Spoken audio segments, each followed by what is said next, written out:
Hello friends, तो चलिए आज शुरू करते हैं अपने पॉलिटी के पहले चैप्टर को, जिसका नाम है स्वतंत्र भारत में राजनीति। ये पुस्तक का नाम है। ये जो है आपका बुक है, आपके 12th में जो है ना 2 बुक है, एक है विश्व राजनीति और एक है भारत की राजनीति। ठीक है, तो जो भारत की राजनीति है उस पुस्तक का नाम है स्वतंत्र भारत में राजनीति। ठीक है, स्वतंत्र भारत में, स्वतंत्रता का अर्थ तो समझते हैं कि हमारा भारत 15 अगस्त 1947 को स्वतंत्र हुआ था।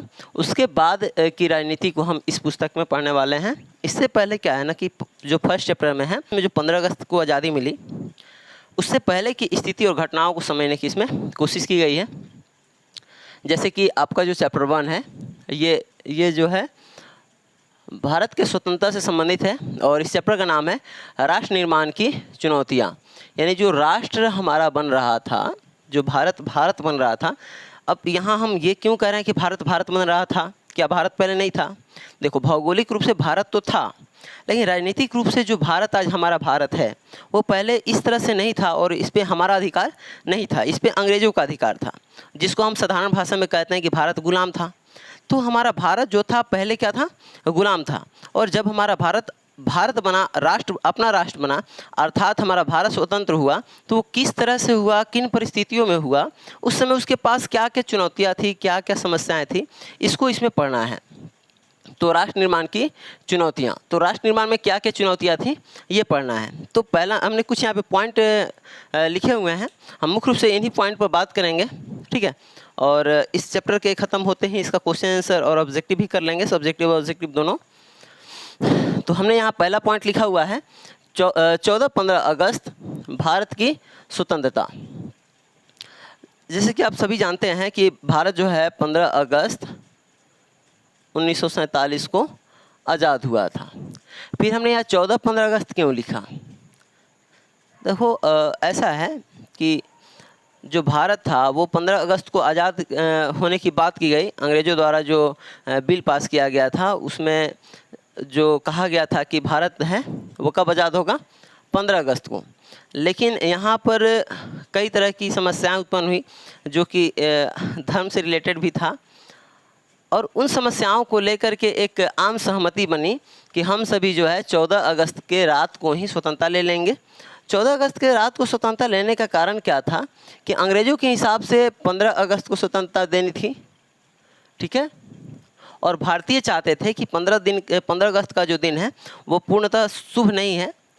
यहाँ के ज्योतिषों के हिसाब से जो 15 अगस्त था वो शुभ दिन नहीं था, इसलिए ये चाहते थे कि हम 15 अगस्त को ना लेकर के 14 अगस्त को ले लें। लेकिन चूँकि ये एक नियम बना था अंग्रेज़ों द्वारा जिसके अनुसार 15 अगस्त को ही आज़ादी देनी थी, तो इन लोगों ने आम सहमति बनाई कि धार्मिक अगर रूप से देखा जाए तो दिन का जो बदलाव है वो किरण निकलने के, सूरज की जो किरणें होती है उसके निकलने के बाद दिन बदलता है। और अगर हम व्यवहारिक रूप से देखें, कैलेंडर के रूप से देखें, जो कैलेंडर वर्तमान में हम लोगों के पास है, चल रहा है, आपके मोबाइल में जो टाइमिंग चलता है उसमें रात जब 12 बजता है उसके बाद देखिएगा डेट बदल जाता है। तो भारतीय लोगों ने एक आम सहमति बनाई कि आपके हिसाब से, यानी अंग्रेज़ों के हिसाब से 14 अगस्त को अगर 12 बजे के बाद हम समय देखें तो कितना हो जाएगा? तो इन लोगों ने कहा 15 अगस्त हो जाएगा। ठीक है, तो इनके हिसाब से, अंग्रेज़ों के हिसाब से 15 अगस्त 14 तारीख के 12 बजे के बाद आ जाएगा ना इनके हिसाब से। लेकिन हिंदू धर्म के अनुसार, या जो भी यहाँ पे धार्मिक स्थितियाँ हैं, इस्लाम में भी यही लगभग चलता है, तो उनके हिसाब से जो दिन है वो किरण के निकलने के बाद बदलता है। ठीक है, तो इन लोगों ने कहा अभी तो हमारे हिसाब से देखें तो हम इस 12 बजे के बाद अभी तो डेट बदला ही नहीं है, यानी 14 अगस्त ही है। तो एक आम सहमति बनी कि रात में हम लोग 12 बजे के बाद क्या कर लेंगे? आज़ादी ले लेंगे। तो धार्मिक रूप से अगर हम देखें तो वो 14 तारीख हो रहा है, और अगर हम वर्तमान कैलेंडर के हिसाब से देखें तो वो 15 अगस्त हो रहा है। तो दोनों की बातें रह गई, इसलिए इस बीच के रास्ता को चुना गया। ठीक है, और बीच के रास्ता को अपनाते हुए 14 अगस्त के रात 12 बजे 14 अगस्त के रात 12 बजे के बाद स्वतंत्रता ली गई, और इसीलिए हमने यहाँ डेट लिखा है 14-15 अगस्त भारत की स्वतंत्रता। ठीक है, तो भारत आज़ाद हुआ 15 अगस्त 1947 को। लेकिन ये स्वतंत्रता कब ली गई थी? तो 14 अगस्त जो था उसके 12 बजे के 12 बजे रात्रि के बाद। और इस तरह कैलेंडर के हिसाब से तो 15 अगस्त ही हो जाता है। उसके बाद हमने दूसरा पॉइंट नोट किया है, जवाहरलाल नेहरू। देखो ऐसा है कि भारत जब हमारा आज़ाद हो रहा था, तो उस समय उससे पहले एक अंतरिम सरकार बनी थी, जो संविधान सभा बनी थी संविधान को बनाने के लिए। तो उस समय क्या था कि अभी भारत तो आज़ाद हुआ नहीं था, संविधान बनी नहीं थी, ठीक है। संविधान जब तक नहीं बन रही है तब तक सरकार कैसे बन जाएगी, कौन चुनाव कराएगा, किस तरह से होगा। तो संविधान के बनने से पहले एक अंतरिम सरकार बनाई गई थी, और उसके प्रधानमंत्री के रूप में क्या बोलते हैं इनको, प्रधानमंत्री जो पहले थे पंडित जवाहरलाल नेहरू, इनको रखा गया था।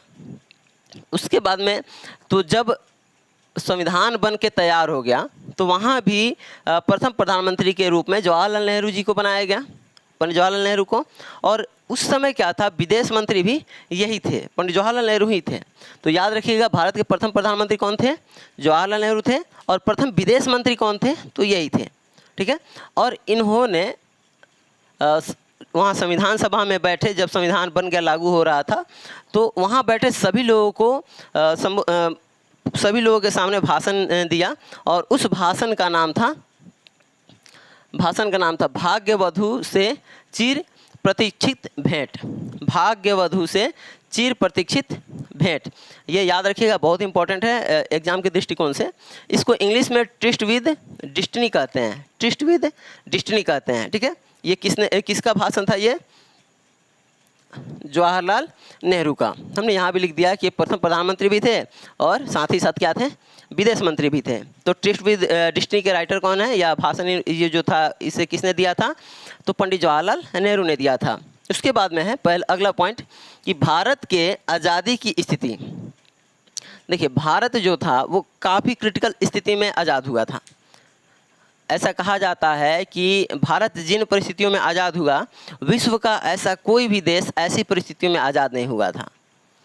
काफ़ी गंभीर स्थिति में, काफ़ी ख़राब स्थिति में भारत को स्वतंत्रता मिली थी। हम खराब ऐसा क्यों कह रहे हैं, देखो यहाँ तो देखने की बात है कि ये इसका ना आर्थिक स्थिति अच्छा था जब आज़ादी इसको मिली, ना ही इसका भौगोलिक स्थिति बहुत अच्छा रहा, और राजनीतिक रूप से तो काफ़ी इसमें हड़कंप मची हुई थी। आप देखेंगे गदर फिल्म जब आप देखेंगे तो आपको कुछ आभास होगा, या आजकल तो इतिहास से संबंधित बहुत सारे मूवी बन चुके हैं, उनको भी आप देख करके समझ सकते हैं कि किस तरह की स्थितियां थी उस समय जब भारत आज़ाद हो रहा था। तो भारत की आज़ादी के साथ साथ सबसे बड़ी दुख की जो बात थी वो ये थी कि भारत 2 टुकड़ों में बट रहा था। भारत को स्वतंत्रता तो मिल रही थी, लेकिन भारत 2 टुकड़े में बट रहा था। और ये टुकड़े कौन कौन से थे, तो एक था भारत और दूसरा था क्या, पाकिस्तान। और दुर्भाग्य की बात यह थी कि पाकिस्तान उस तरह से नहीं मिला।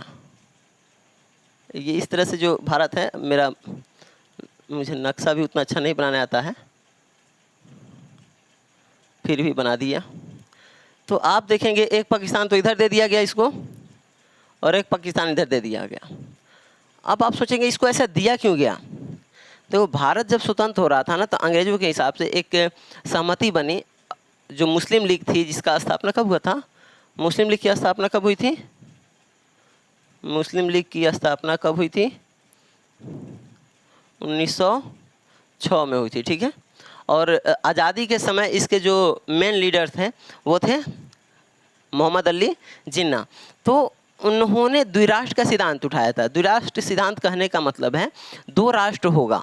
अब 2 राष्ट्र कौन होंगे और क्यों होंगे, तो उनका मानना था कि भारत में जो रहने वाले लोग हैं वो मुख्य रूप से 2 तरह के लोग हैं, एक तो हिंदू हैं और दूसरा मुस्लिम है। तो हिंदू कहने से अर्थ सिर्फ हिंदू नहीं है, उसमें बौद्ध जैन वगैरह को भी उसमें ऐड कर लिया जाता था। तो ये बड़ी 2 कौम वाले लोग हैं, इनकी संख्या अधिक है, और इनकी संख्या अधिक होने से बहुत दिक्कत नहीं था, इनका धर्म अलग होने से भी दिक्कत नहीं था। दिक्कत यहाँ ये थी कि इनकी कुछ जो कॉन्सेप्ट हैं वे एक दूसरे से अलग ही नहीं बल्कि एक दूसरे के विरोधी भी हैं। कुछ कॉन्सेप्ट हैं जो हिंदू करते हैं वो मुस्लिम करना खराब मानते हैं, कुछ चीज़ें हैं जो मुस्लिम करते हैं उसे हिंदू खराब मानते हैं। तो यहाँ अलग कॉन्सेप्ट होना बहुत बड़ी समस्या नहीं थी, बल्कि कंसेप्ट एक दूसरे का विरोध में होना एक बहुत बड़ी समस्या थी। और इस चीज़ को एक मुद्दा बना करके मोहम्मद अली जिन्ना ने पाकिस्तान की मांग कर दी कि जो मुस्लिम लोग हैं उनको यहाँ पर भारत में उतनी स्वतंत्रता, उतनी आज़ादी नहीं मिल पाएगी, क्योंकि हमारा जो दोनों का धर्म है, हमारा दोनों कहने का मतलब समझ रहे हैं ना, हिंदू और मुस्लिम, तो ये जो दोनों धर्म हैं एक दूसरे के इसमें जो कंसेप्ट है एक दूसरे के सिर्फ अलग ही नहीं है, एक दूसरे से अलग ही नहीं है, बल्कि विरोधी भी हैं, और ये कई बार जो है लफड़े का कारण बन सकती है। इसलिए हम चाहते हैं कि मुसलमानों के लिए एक अलग देश बना दिया जाए और हिंदू अपना एक अलग देश में रहें, और इस तरह से द्विराष्ट्र का सिद्धांत इन्होंने प्रस्तुत किया। और बहुत सारे इंडियन मुस्लिम जो थे वो इसके सपोर्ट में भी आए। खैर पहले तो सभी इंडियन मुस्लिम ही थे, तो इसके सपोर्ट में उन लोगों ने सपोर्ट किया और ये एक बहुत बड़ा मुद्दा बन गया, और अंततः सभी लोगों को इस पर राज़ी होना पड़ा कि ठीक है, भारत 2 भागों में बढ़ जाएगा। इन लोगों का ऐसा मानना था कि जहाँ हिंदुओं की संख्या ज़्यादा रहेगी, मुस्लिमों को वहाँ दबाया जाएगा। तो इस तरह से यहाँ पे हुआ कि ठीक है, जहाँ अब चूँकि पूरे भारत में मुस्लिम फैले हुए थे, ऐसा तो नहीं है कि कहीं एक जगह पे मुस्लिम थे, दूसरी जगह सिर्फ हिंदू थे, आज भी आप देख लीजिए। तो ऐसे में भारत को 2 टुकड़ा कर देना और सिर्फ मुसलमानों को कह देना कि उधर चले जाओ और हिंदुओं को कह देना तुम इधर आ जाओ, ये बहुत बड़ी बात थी। इस तरह से होना संभव भी नहीं था। आज भी आप देख रहे होंगे हमारे देश में बहुत सारे मुस्लिम भाई हैं, रह रहे हैं। तो क्या हुआ कि उस समय अब कहा गया कि जो बाहुल्य इलाका है, मुस्लिम बाहुल्य, जहाँ मुस्लिमों की संख्या अधिक है, उस इलाका को अलग कर दिया जाए और उन्हें पाकिस्तान नाम दे दिया जाए। तो इधर वाला जो क्षेत्र था, यहाँ मुस्लिमों की संख्या बहुत अधिक थी, और यहाँ वाला जो क्षेत्र था, यहाँ भी मुस्लिमों की संख्या काफ़ी अधिक थी। तो इस तरह से इनको 2 क्षेत्र मिल गया और इन्हीं का नाम रख दिया गया पाकिस्तान। तो ये हो गया पूर्वी पाकिस्तान और ये हो गया पश्चिमी पाकिस्तान, ठीक है। तो इस तरह से पाकिस्तान 2 भागों में मिला इसको, और हमारा देश बट करके 3 टुकड़ों में हो गया। ऐसे 2 ही देश बना, लेकिन टुकड़ा देख लो कितना हो गया, 1 2 3। बाद में ये दोनों भी अलग हो जाते हैं। ये हो जाता है आपका बांग्लादेश, ये हो जाता है पाकिस्तान, समझ रहे हैं। तो इस तरह से हमारा देश 3 टुकड़ा हो गया द्विराष्ट्र सिद्धांत के कारण। और द्विराष्ट्र सिद्धांत किसने दिया? मुस्लिम लीग ने दिया था। मुस्लिम लीग की स्थापना कब हुई थी? 1906 में हुई थी, ठीक है। आगे देखते हैं। तो भारत की आज़ादी की जो स्थिति थी काफ़ी ख़राब थी, आर्थिक स्थिति अच्छी नहीं थी। ये भारत जो है आज़ादी के साथ साथ खंडन का भी सामना कर रहा था। भारत आज़ाद तो हो रहा था, साथ ही साथ इसके 2 टुकड़े हो रहे थे, और ये बहुत बड़ी दुख की बात थी कि हमारा भारत 2 टुकड़ों में बट रहा है। अब लोग कन्फ्यूज थे, जो नेता थे। ऐसे गरीबों को तो उसे कोई मतलब ही नहीं पड़ रहा था, उनको काफ़ी फ़र्क पड़ा। जो बॉर्डर के इलाके वाले क्षेत्र में थे, अब हिंदू हैं, पाकिस्तान वाले क्षेत्र में पड़ गए, तो उनको डर है कि कहीं यहाँ मेरी दशा ना हो जाए, तो भागने के चक्कर में कि हम हिंदुस्तान वाले क्षेत्र में चल जाएं, अपना घर और सब छोड़ करके। जो बॉर्डर के इंडिया वाले साइड में हैं, मुस्लिम हैं, उनको डर है कि मेरे साथ समस्या ना हो जाए, तो वो भागने के फेर में है कि हम पाकिस्तान में चल जाएँ। तो काफ़ी उस समय ख़राब स्थिति थी। इस चीज़ को अगर फील करना है, आप गदर मूवी देख लो, आपको समझ में आ जाएगा कि क्या स्थिति रही होगी। उसके बाद में गांधी जी इसके बारे में एक वाक्य लिखे हैं, कहे हैं कि आप एनसीईआरटी बुक जब खोलेंगे तो आपको उसमें दिखेगा। खैर अगले वीडियो से हम कोशिश करेंगे कि एनसीईआरटी बुक अपने साथ ही रखें और आप लोग दिखाते भी रहें। एनसीईआरटी बुक में देखिएगा तो गांधी जी उसमें लिखते हैं कि ये जो देखिए, ये चीज़ और याद रख लीजिएगा, जब भारत स्वतंत्र हो रहा था तो गांधी जी कहाँ थे? कोलकाता में थे। ये चीज़ आप याद रखिएगा, गांधी जी कहाँ थे? कोलकाता में थे। अब कोलकाता में क्यों थे भाई? तो कोलकाता जो है बंगाल में पड़ता है ना, तो बंगाल वाले साइड में, जिधर बांग्लादेश बन गया, बंगाल वाले साइड में मुसलमानों की संख्या अधिक थी, हिंदुओं की संख्या भी कुछ थी ही। तो वहाँ पर ये जो सांप्रदायिक दंगा है, सांप्रदायिक समझ रहे हैं, धार्मिक, अपने अपने धर्म को संप्रदाय को लेकर के मुद्दा बना करके लड़ना सांप्रदायिक दंगा कहलाता है। तो जो वहाँ सांप्रदायिक दंगा है काफ़ी जोरों पर था, हिंदू मुस्लिम आपस में लड़ रहे थे, कट रहे थे, एक दूसरे को काट रहे थे। तो गांधी जी वहाँ पे पहुँचे थे मामला को शांत कराने के लिए, द्विराष्ट्र सिद्धांत को रोकने के लिए, लेकिन ऐसा तो संभव था ही नहीं। तो वहाँ शांत कराने में वो सफल भी हुए। उससे पहले बहुत सारे लोग कट चुके थे। तो गांधी जी वहाँ जाते हैं और वहीं पर रह रहे थे, तो वहाँ पे उन्होंने भाषण दिया था और उसमें कहा था कि ये पता नहीं चल रहा है कि ये हमारे लिए खुशी का दिन है या गम का दिन है। और बड़े बड़े जो भी नेता थे जो इस बात को समझ रहे थे, वो सच में कंफ्यूज थे कि वो क्या करें, जश्न मनाएं या दुख मनाएं। जश्न इस बात का कि हमारा देश आज़ाद हो गया 200 वर्षों की गुलामी के बाद, या दुख इस बात का कि हमारा देश 2 टुकड़ों में बट गया। उस समय काफ़ी अजीब सा माहौल था, लोग कुछ भी नहीं कर पा रहा था।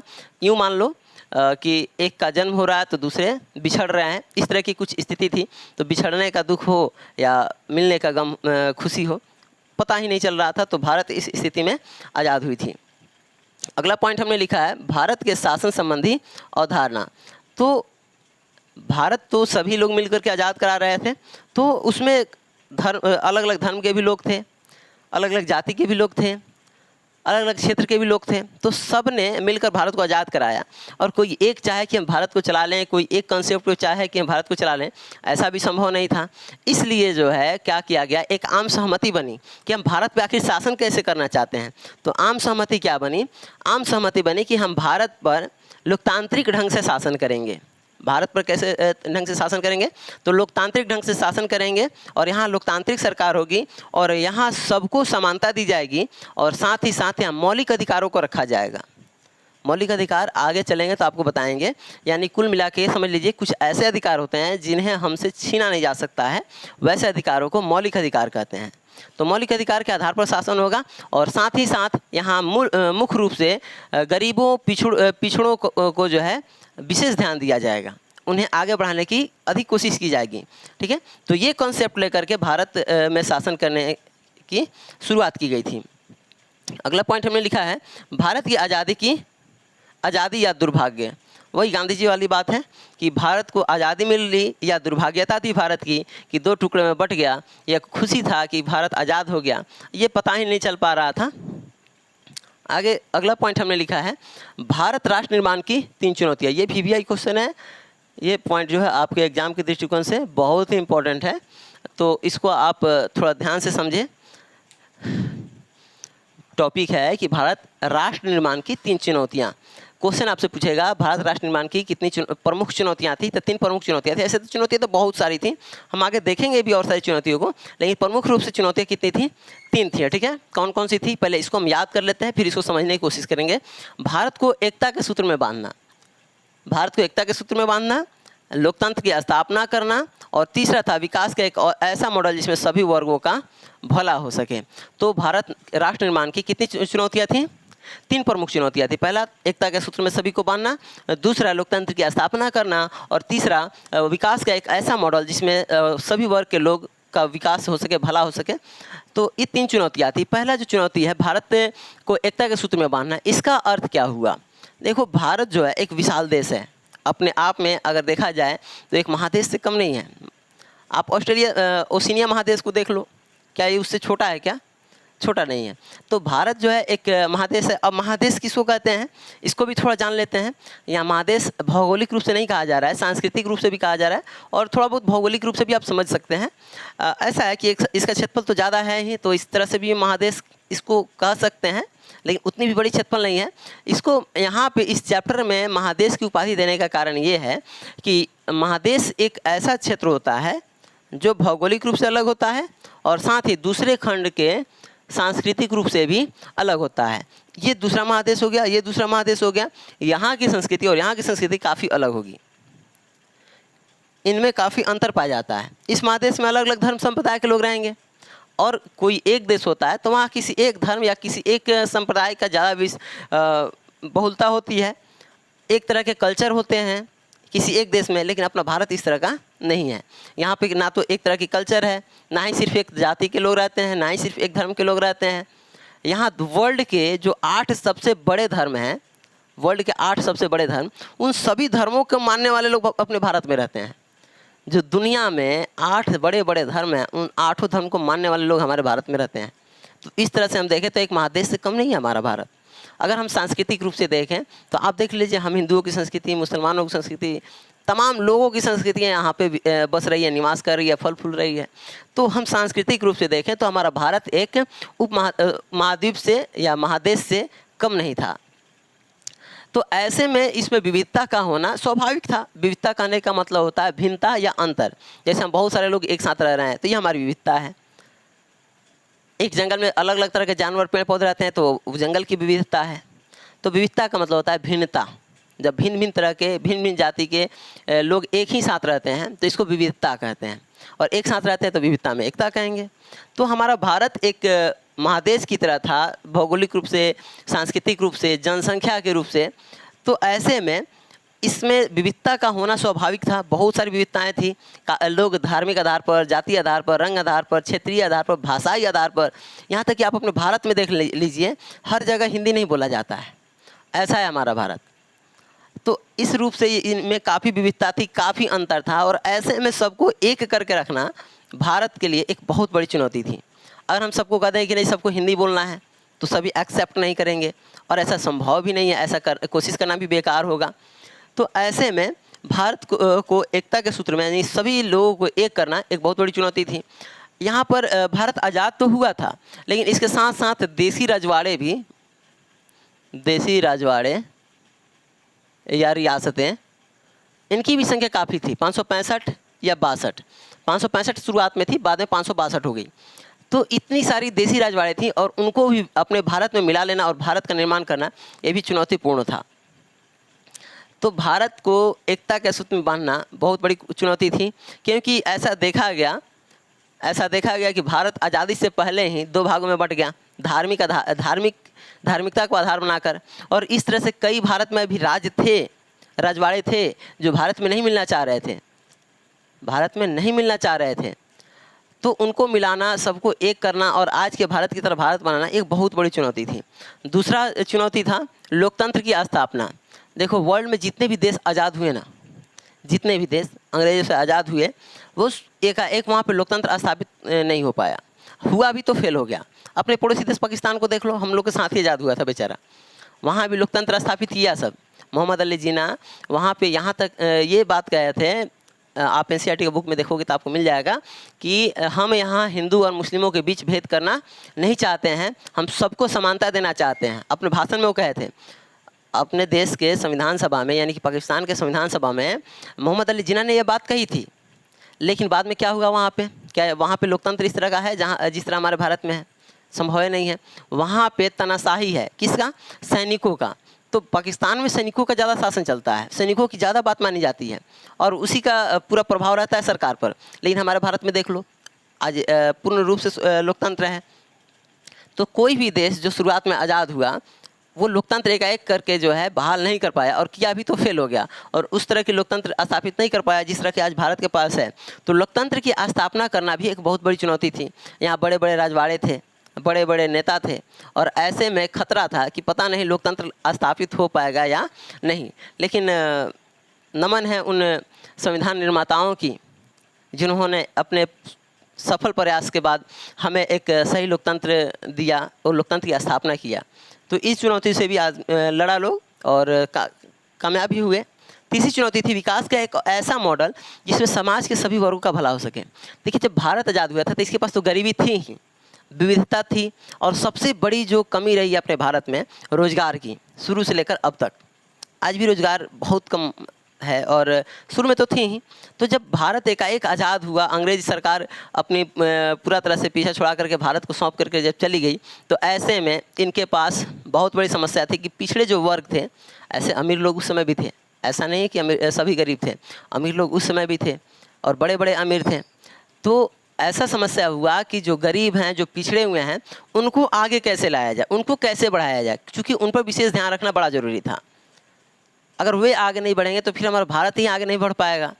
इसलिए सभी लोगों ने सोचा और समझा, विचार किया कि विकास का एक ऐसा मॉडल होना चाहिए जिसमें सभी वर्ग ऊपर की ओर बढ़ें, कोई वर्ग छूट ना जाए, पिछड़ा ना रह जाए, अन्यथा हमारे भारत का विकास ही संभव नहीं हो पाएगा।